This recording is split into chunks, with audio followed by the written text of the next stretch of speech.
a different derech, became a Rosh Hashiva instead. But the first time, huh? Him and his older brother, right? Yaakov, right? Yaakov. So, but he said the first time that he met his grandfather, they grew up in America, the boys, and but the whole family was in Israel. His grandfather was a Slonim Mechosi, lived in Tzfat. Chassid. Huh? Chassid. He was a Chassid. I don't know the exact. He wasn't the Rebbe, but he wanted to get to the extreme side of this business. Right. That's how it goes in the Shalom. New face. What's your name? Ezra. Ezra. Where you from? Originally from Ethiopia, but now I live. Welcome. So, anyway, the first time he met his grandfather, I think he was 10 or 11 years old. Imagine, he never met your grandfather. I don't know if he ever saw a picture of him. I don't know if they ever wrote letters. This was back in the 1950s or 40s. And so it was him and his brother. And so the grandfather gave him a big hug. He picked him up on his lap. He didn't ask anything. How was your trip? How's it? He said, "Let's learn." And he opened up a sefer and they started learning. That was his first meeting with his grandfather. So we're going to jump in. I just was reminded of that story. Gentlemen, we're starting a new parak today. Parak Yud. Please announce the page once you get to it. Oh, the green Orot HaTeshuva. Samech Tet.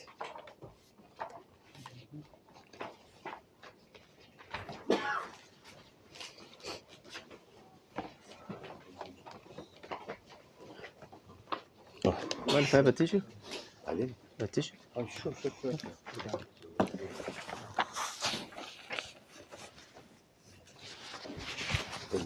This Hasidic way. You don't go buy one. Okay, Parak Yud. The title of this parak is Echrechiyut HaTeshuva v'haTorah zo lezo. The necessity of tshuva and Torah to each other. Each one needs the other. Bechlalutan v'ma'alotein ha'elyonot. And the rules and their, I don't know exactly what Tziyuda meant by ma'alotein, and their value, the value each one to each other, their exalted values to each other. Meaning, in a more simple way, the interplay between Torah and tshuva. Tshuva is essentially everything that we're doing, right? Tshuva is to shuv to return to Hashem, to connect, to attach ourselves to Hashem. It's one of the ways that we fulfill the mitzvah, one of the most fundamental mitzvahs of the Torah. Ubot tidbak, attach yourself to Hashem. And the Zohar Kodesh says that the 613 mitzvot are really 613 itin. They're 613 pieces of advice, how to help a person fulfill the mitzvah of ubot tidbak, to attach yourself to Hashem. Now I attach myself to Hashem through shaking the lulav. Now by wearing tzitzit. Now by helping someone with an act of chesed. Now by saying divrei Torah. Now by davening. Now by being silent. Now by eating. Now by not eating. Each one of the mitzvot is essentially just an avenue to attach ourselves to Hashem. Yitbarach. And tshuva is another word for that process. I'm returning to Hashem. I'm pulling myself out of a mentality and a state of focusing on myself and just trying to bring pleasure or benefit to myself, and how to connect myself to Hashem. I'm returning to Hashem. I came from Hashem, and then I was separated from Hashem by being put in this physical body with a sense of an existence, a separate existence from Hashem. And now my whole life is a process of tshuva, returning to Hashem. So really, how does the Torah come in? Is that one of the mitzvot? Is that right? So that's what this chapter is talking about: the interplay between learning Torah and tshuva. Because sometimes when you're learning Torah, I don't have to tell you guys. A lot of people, you come to yeshiva, you're excited by the light of a spiritual life, and then you come and it's very technical. This is how you tie your tzitzit, and have to be this long and this color, and right. And sometimes you can get lost in the forest of the technicals, and you're thinking to yourself. I had a roommate here when I was a student here. He was a big matmid. He was always learning. He was up an hour before shachris every day, and he was learning during the meals. He was sitting there with a little sefer, even littler than this, sitting there, learning while he's eating. And he didn't take a break in the afternoon. He was learning all night. He was on fire. So one night I got into bed, and he came up and he was kind of like shaken up. I said, "What's the matter?" I can't remember his name now, but he said, "I've been learning Torah from 6 in the morning till now 11:30 at night, and I davened even 3 times today, and he said, I just realized now that I haven't really thought about Hashem this entire day. I haven't thought about Hashem the entire day. I'm learning Hashem's Torah. I'm davening to Hashem, but Hashem's missing from the story, right? Like the Chazal say, the Ikar is missing from the Sefer. It's possible to get lost in learning Torah and all the details, and not have any, right? Yeah, we could go into that nikudah a lot, but I think we'll keep it short and let's go into Rav Kook. Aleph, תשובה שלמה באמת צריכה היא להסתכלות העליונה. Complete and tshuva, complete and true tshuva, right? There's all different kinds of levels of tshuva. We've been learning about so many different aspects of tshuva from, I think we've been learning this for a year now, this sefer, right? Something like that, or half a year. So many different levels of tshuva, so many different forms of tshuva. There's physical tshuva, there's spiritual tshuva, there's emotional, psychological tshuva, there's Torah tshuva, there's tshuva between man and his creator, and man and his fellow man. All different kinds of levels, and Rav Kook is bringing out so many nuances. But when you talk about complete and true tshuva, ultimate tshuva, Rav Kook says you need what you need for that is an exalted, how do you say, histaklut, view, hashkafa, a way of looking at things. You need to be able to look at things in an exalted way, not in our, human kind of sometimes animalistic, low, selfish, self-centered type of way of looking at things. We need something that picks us up. It's like if you're in a big crowd, and if you're a man of short posture, height like myself, so sometimes all you see is like people's heads, and you can't see it, right. But if you could just pick yourself up, and then you could see the whole crowd. You see that you have such a different vantage point. You have such a different view of things. Your understanding of things changes entirely. So Rav Kook is saying you need an exalted view of things to be able to really achieve complete and true tshuva. Lihitalut liikar haolam hamaleh be'emet v'kodesh.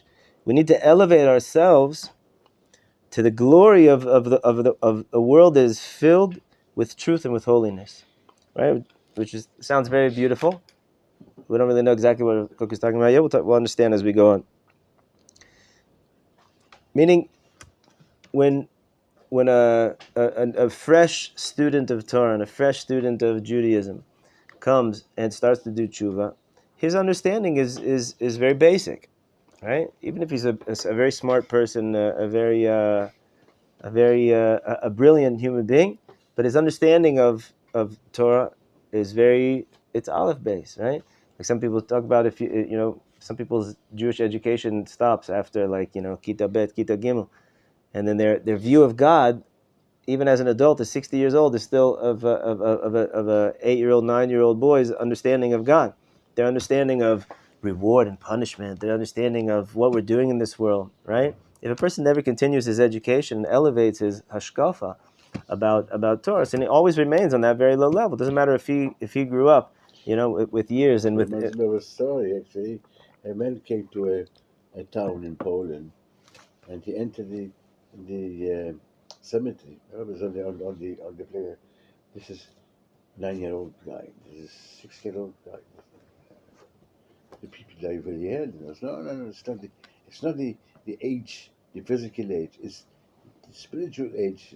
Right. They didn't make it. I mean, they remained a 9-year-old kid, a 6-year-old kid, and they're spiritual. Right. So they never grew. Right.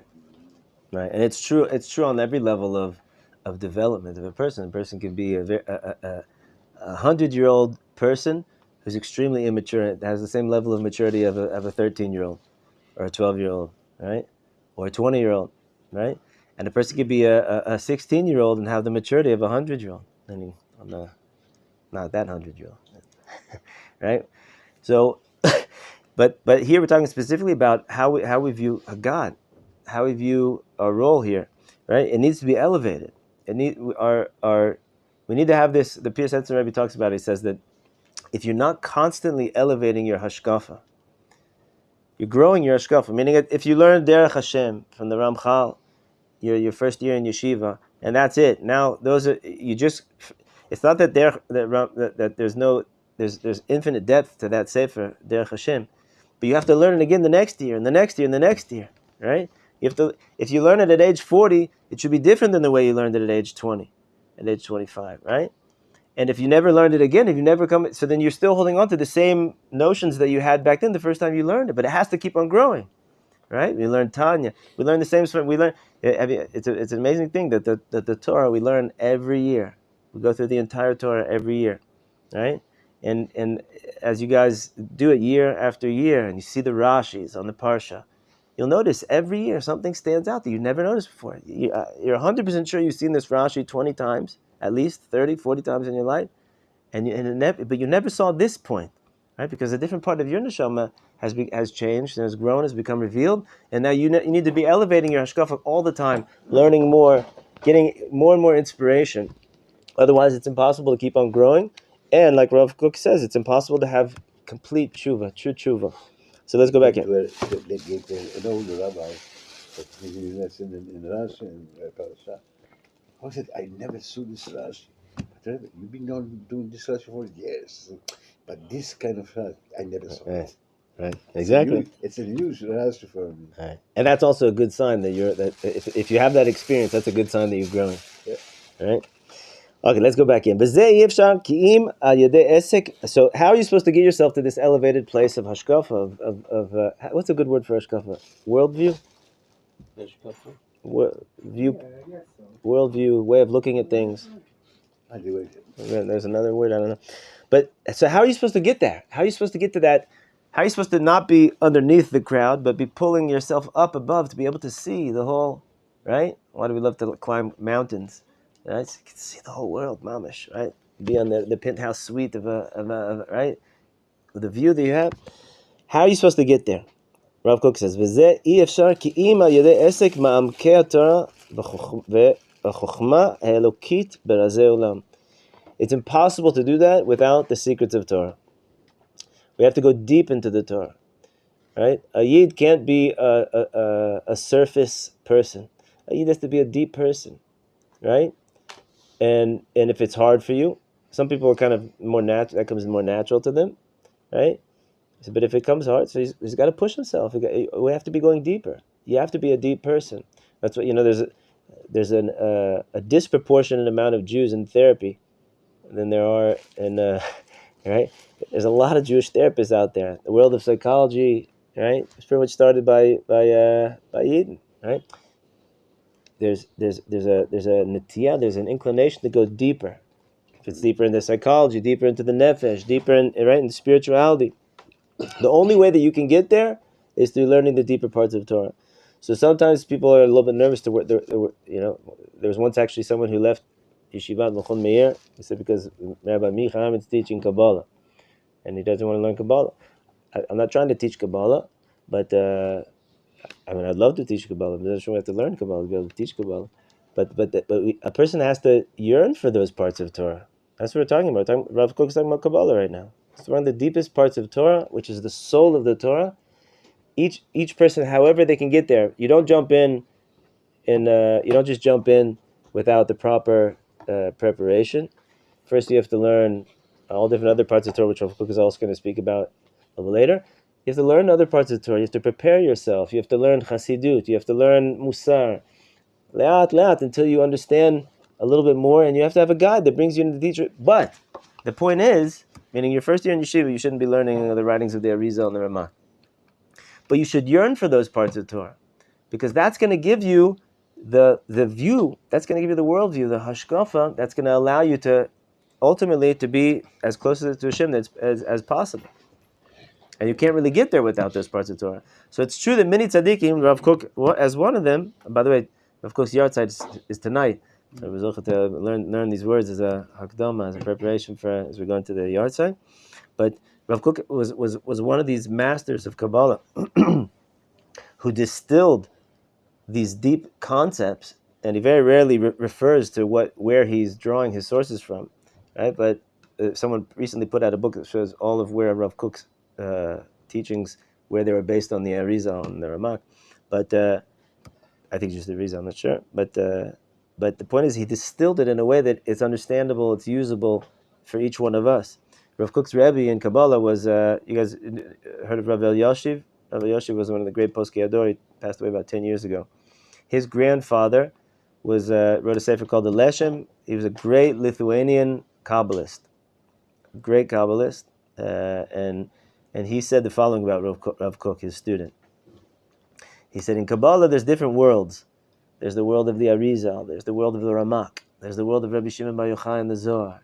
Right? There's the world of the Kabbalah Sagaoinim. There's different worlds. The Ramchal, the Gra.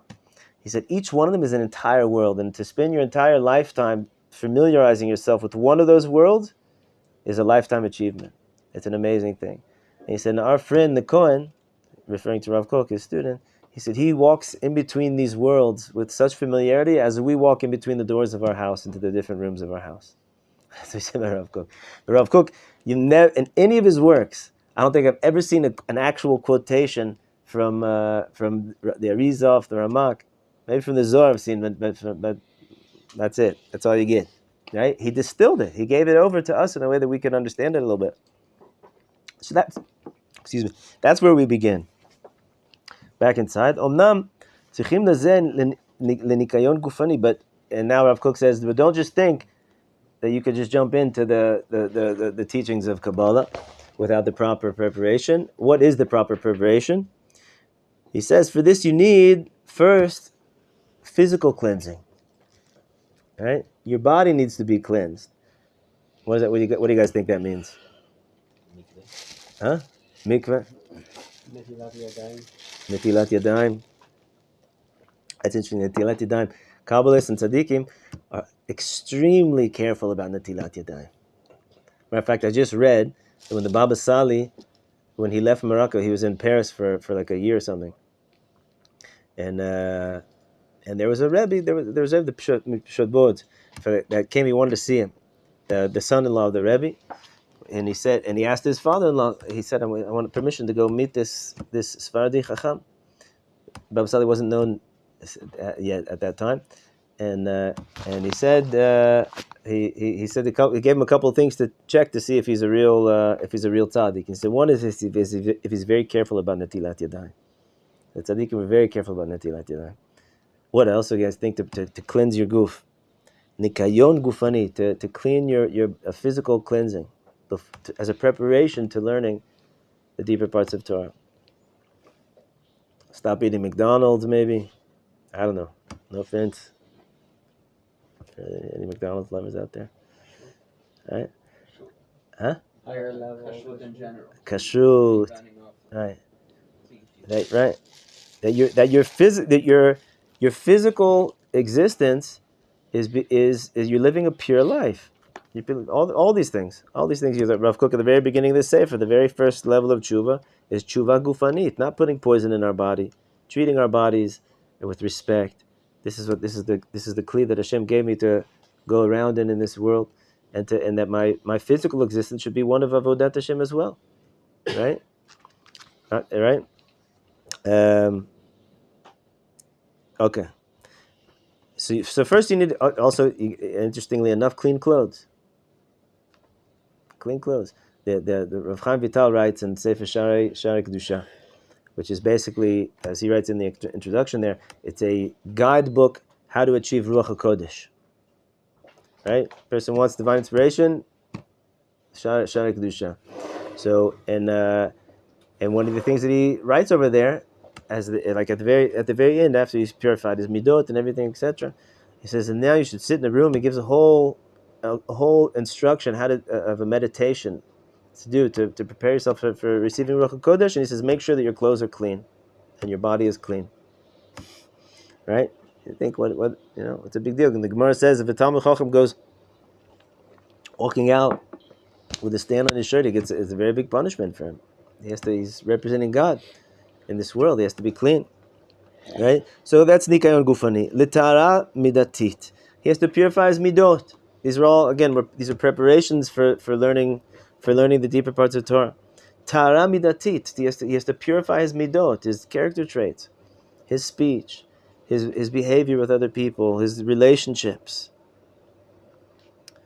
Right? These things, betor ozrim, shelo ya'ivu ananei ta'ava et azor sichli.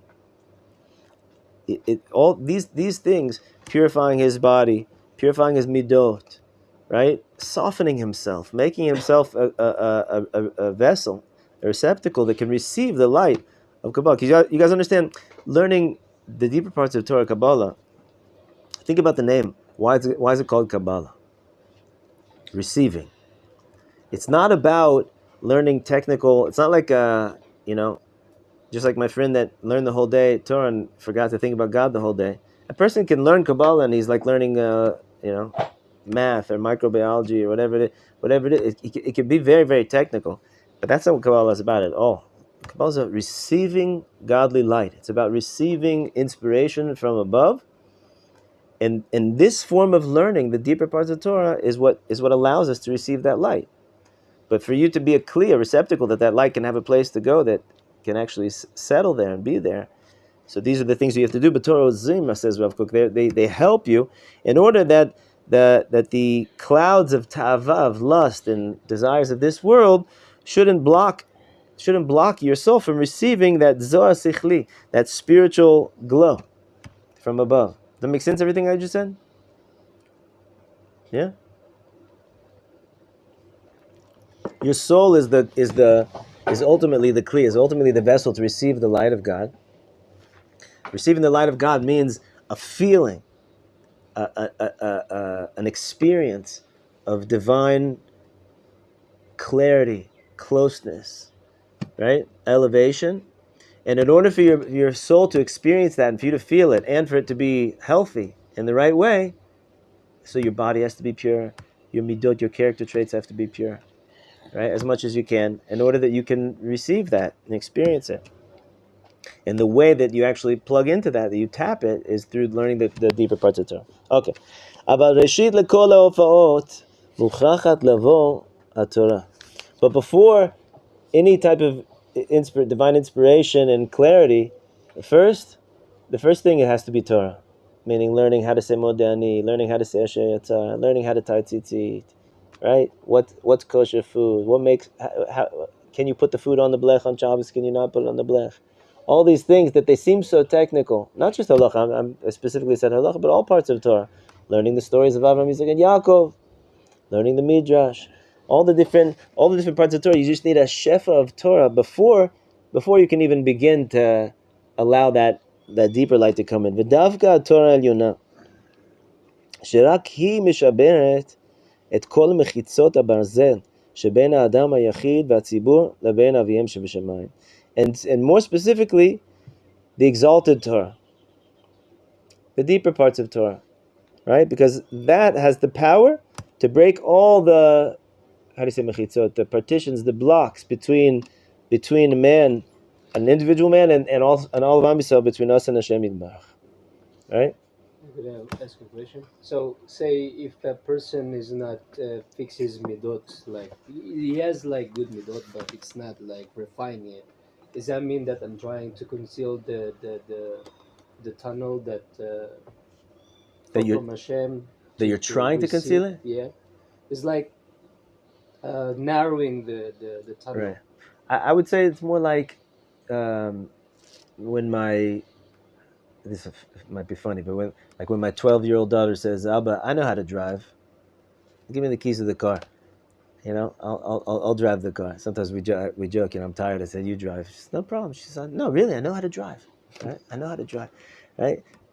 When your legs are long enough to reach the pedals, and you have a couple of lessons, then we can talk. It's like a youngster trying to be something that he's not yet prepared for. He's not old enough, right?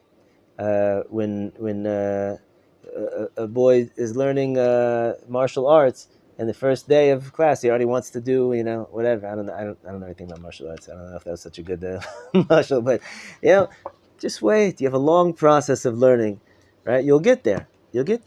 If you follow the instructions, if you follow the correct path, you'll really get there. If you don't follow the instructions, and you try to reach for the top of the tree before you have, right? I used to say that in Mashal, it's like a ladder that you're climbing up to get the fruits at the top of the tree.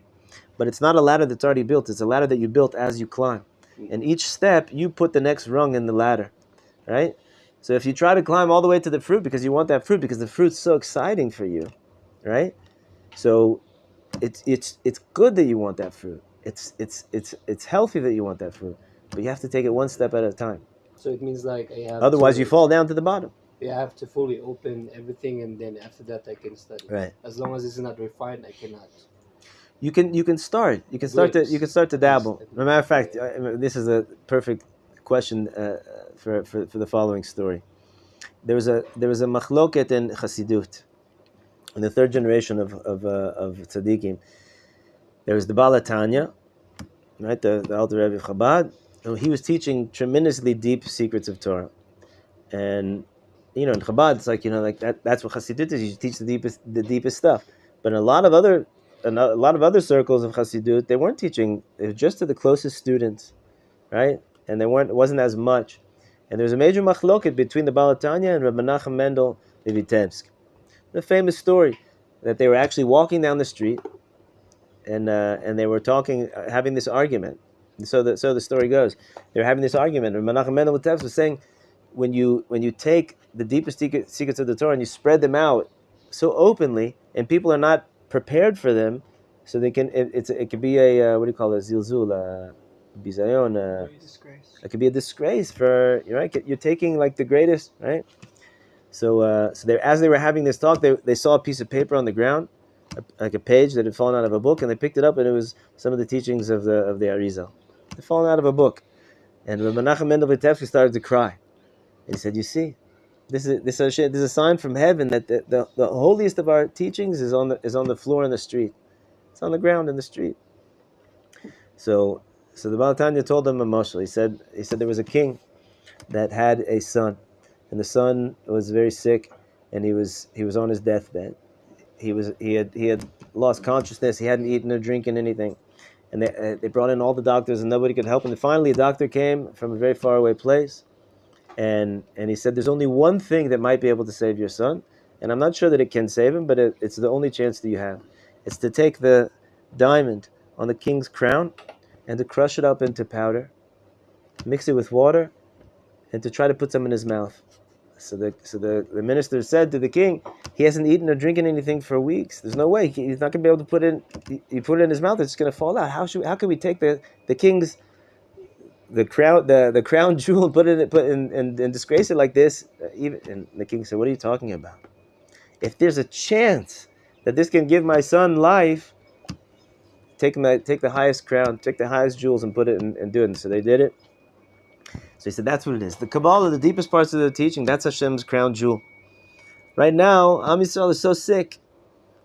After all these years of galut, of exile, we need a tremendous healing. The only thing that can really heal us is the crown jewels.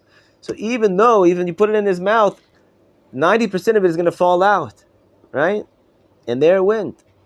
But maybe there's a way that you can give life to the Eden, so you have to do it." So when the Baal Tanya told the Menachem Vitebsk, he told that, so he was makabel. He accepted it, and that ended the machlokas. And so in the Chassidus, they started it became much more open to teaching, even though people weren't necessarily ready for it, right? So, but so what that means is that as a starting point, we should start learning Rav Kook, we should start learning Chassidut, we start learning the more distilled versions of it. But to learn the gufo shel hasefer, like the depths of it, a person has to always, and even for Chassidut, to be prepared. Chassidut, you guys know that there's a hakbada. There's the tzaddikim were very careful in Chassidus that you shouldn't learn Chassidus if you didn't go to the mikvah. You should go to the mikvah. You have to have a pure body even when you learn Chassidus, right? Even though it's not necessarily Kabbalah, but it's Kabbalistic, right? And also learning Kabbalah bichlal, right? Matter of fact, Shabbatai Tzvi Machshem of Zichron, you guys know, right? That one of there's all kinds of discussion about what caused him to go off, because at first he was a very big person, and a kol sheyid, but so some of the tzaddikim said it's because that he was learning Kabbalah without going to the mikveh before. The purity of the body, which Rav Kook said over here, right? Natilat yadayim, mikveh, right? Purifying his ta'avot, right? What happens if a person doesn't do these preparations and he starts learning the deeper parts of Torah? What do you guys say? It's like giving, like, nuclear astrophysics to a sixth grader. Great. I'll tell you something. This might disappoint you, but sometimes in Purim, kids get so many treats on Purim. You can imagine the men or the fathers, after they've had a big suda and they've drinking a lot of wine. Sometimes, it's a fact of life that what comes in must come out. Hey, you guys understand what I mean? Drink too much wine. But sometimes the kids have the same experience from all the candy. There's just too many goodies, and and too much mayhem, and they ate just too much chocolate, too much sugar. It all comes out. Forgive the sound effects, but the same thing.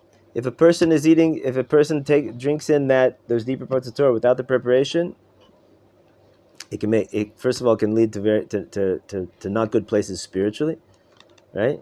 It can lead them to very twisted ways of understanding the Torah, and it can lead, like Shabbat Tzvi, Machsham Zichro, can lead to a person twisting Torah into making into actual averas, right?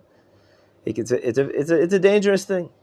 It's a spiritually dangerous thing, and it could be dangerous on other levels as well, right? It's like nuclear power. If you have nuclear power, it has to be treated with tremendous respect and used only with great preparation, right, and responsibility. Just want to read this note here for 1 second. Brings a note from Orot Kodesh. Here, I'm not want to read you from. This is not before you, but this is a note from Orot Kodesh. Rav Kook says, "Al ken b'dorot achronim." Therefore, in these later generations, shekol kach gavra afelat atava, v'kochot aguf em chalashim. Our bodies have become weakened. I don't know if you guys know that, but according to our Torah, our tradition is that our bodies were so much weaker than our bodies used to be, and the ta'avot are much greater than they ever were. In all these years of galus, it's impossible to stand and to fight being totally enveloped with physicality, living just a physical existence. המתעלה בחופשו המרומם את מרומים העליונים ומשפיע שמחת גיל של יפת קודש לנפשות. He said, just translated a loose translation. He says therefore, just like that story with the Balatanya, we need the highest light to be able to bring life and spiritual sustenance to this generation who are so broken, right, from all these years of exile. Only that works. And Rav Kook finishes this piece by saying, "HaTeshuva ba mitoch cheshbon tzalul shel olam barur."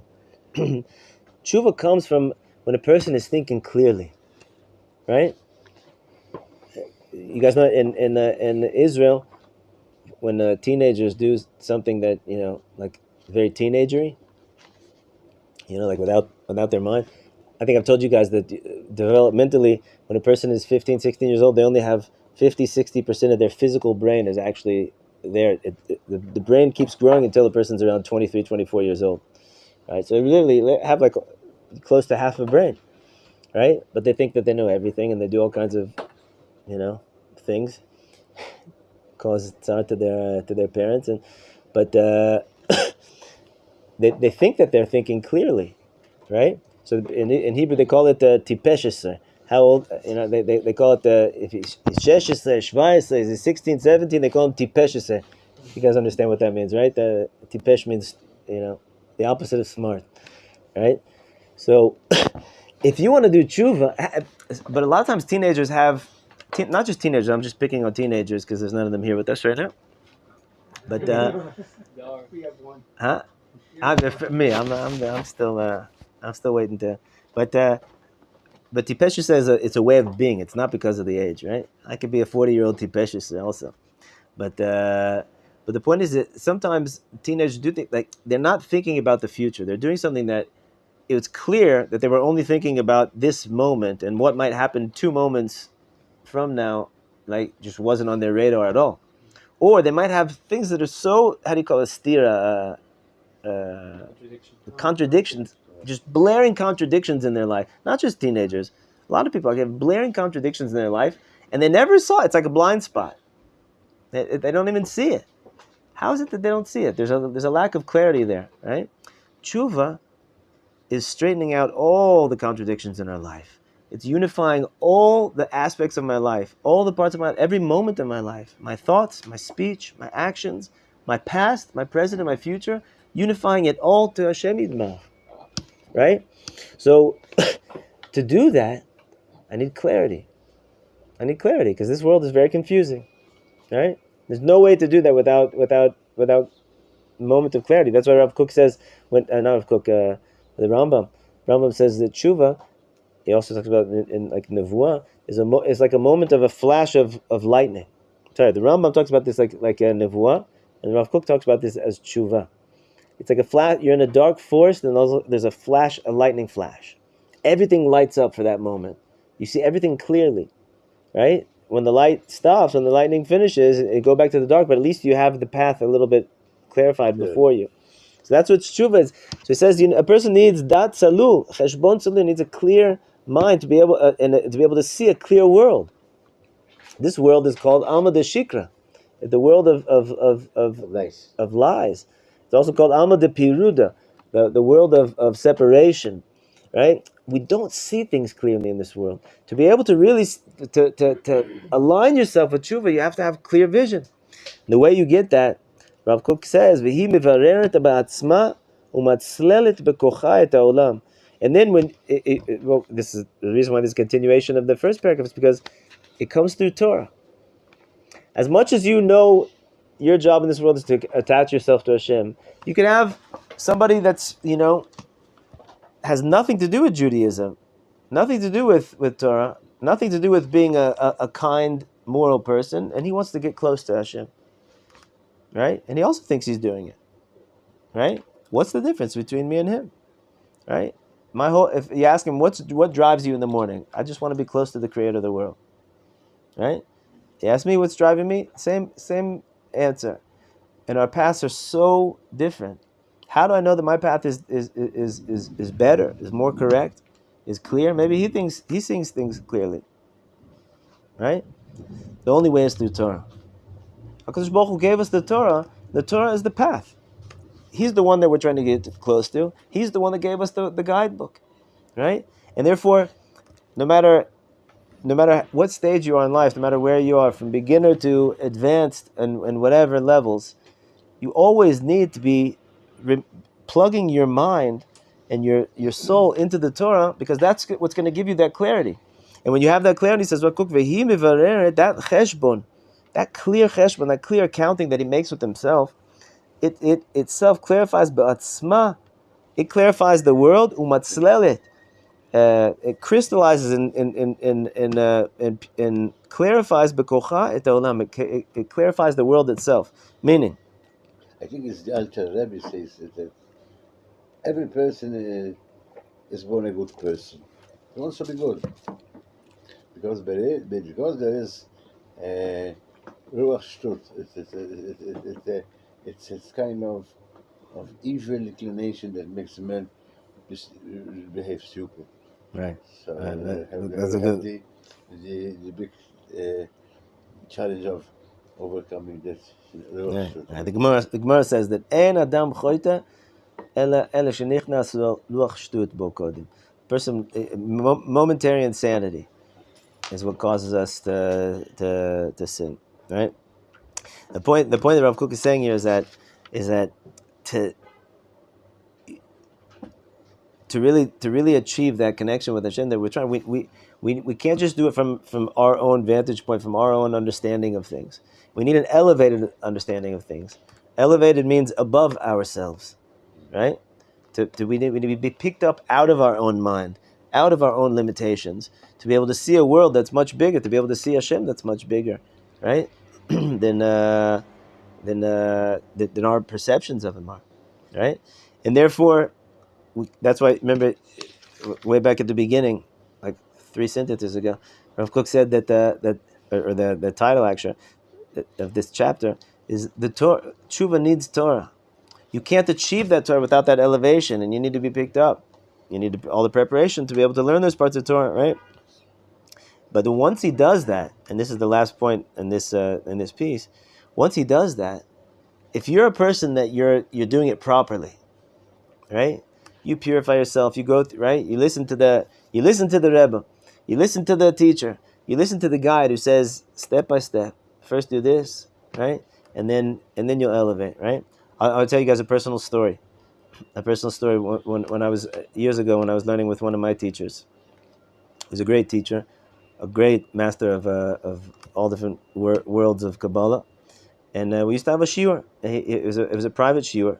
It was in the middle of the night, like from 2 to 5 in the morning, 3 days a week, and I'm a person who's very sensitive to sleep schedule, so it's very difficult for me, and I was a beginner, and I'm still a beginner. I haven't begun yet. I'm hoping to begin, but my Rav invited me to this year, and I would sit there, and the apartment was hot.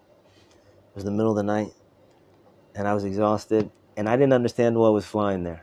I didn't understand any of it. And I was very honored to be invited to this private shiur, but I don't think I've ever told this story publicly before. But it was hard for me because I didn't understand what was going on.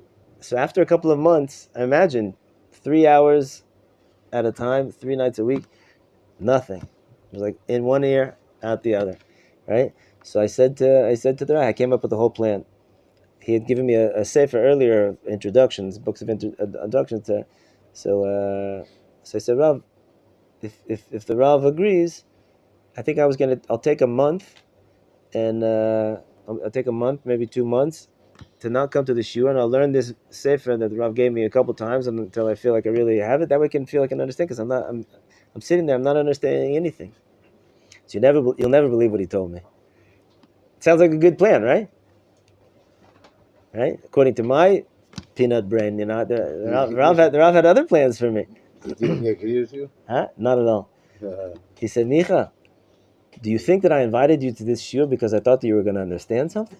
I said, of course, I know you don't understand. I know exactly where you're holding.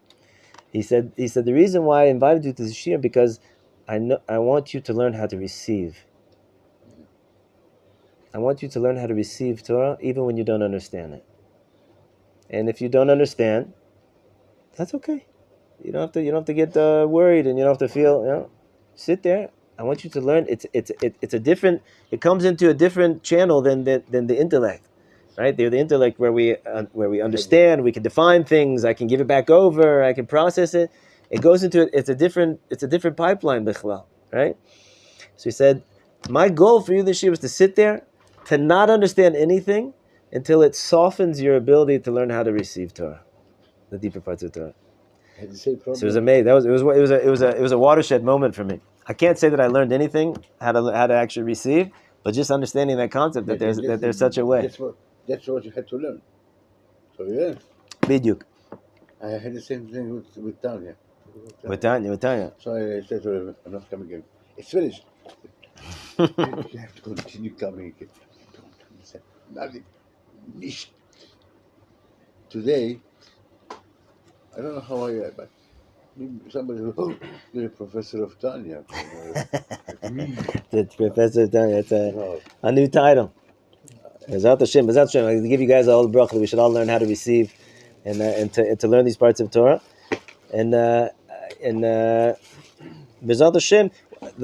Once you do that, once you become a person who's done that in your life, so then you clarify a little part of the world, right?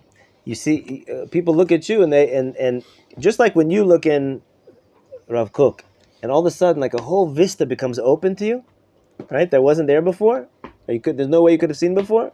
So when people look at you, and when they talk to you, not because you're teaching Torah, you're writing books, they just see a person who's clarified, who's on this path, right? Who's listening to the Rav. That's what we're saying. That's why I said that story. Now I remember.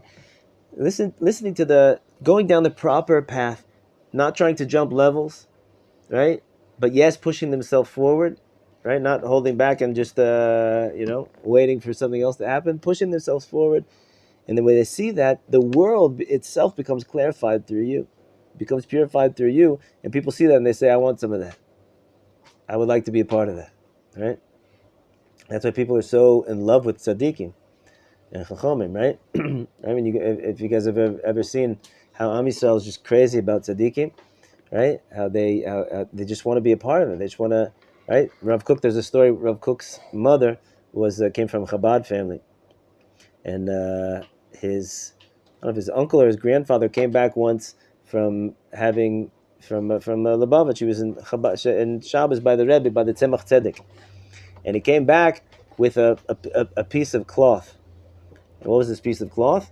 That somehow the Hasidim got a garment, one of the garments, an old garment of the Rebbe, and they broke it up into pieces, and each person got a piece of his jacket. So it says that Rav Kook's mother took it and she sewed it and she made a kippah for Rav Kook out of the Tzemach Tzedek's beketcha, right?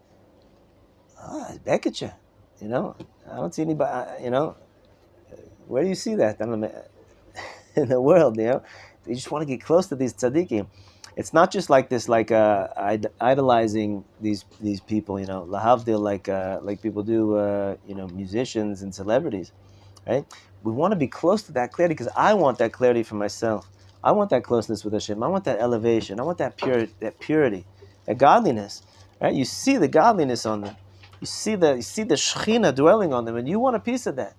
You would like that too. So let me just be close to this tzaddik so I can have some of myself. So you too, gentlemen, can achieve that. Each one in our own madrega, in our own place, in our own neck of the woods, by clarifying for ourselves that level. Be'ez Hashem. Have a wonderful day. Thank you.